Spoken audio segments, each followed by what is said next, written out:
संविधानाची विटंबना करणाऱ्या समाजकंटकावर कठोर कारवाई करा. राष्ट्रवादी अजित पवार गट प्रदेश उपाध्यक्ष आनंद चंदनशिवे यांचे जिल्हाधिकाऱ्यांना निवेदन.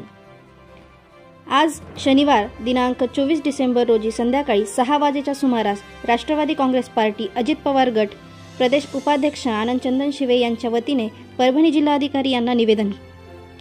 संविधानाची विटंबना करणाऱ्या समाजकंटक आरोपीचे मास्टरमाइंड अटक करा. दंगलीच्या नावाखाली निरपराध महिला विद्यार्थ्यांवरील गुन्हे तात्काळ मागे घेण्यात यावे. मागासवर्गीय वस्तीमधील कोम्बिंग ऑपरेशन थांबवावे. चौकशी न करता दाखल केलेले तिन्ही FIR रद्द करावे. भारतरत्न डॉक्टर बाबासाहेब आंबेडकर यांच्या पुतळा परिसरातील 100 मीटर अंतरावरील सर्व व्यवसाय बंद करावे. यासह अन्य मागण्या निवेदनाद्वारे करण्यात आल्या आहेत. सह्याद्री वाहिनीसह सतीश आकात.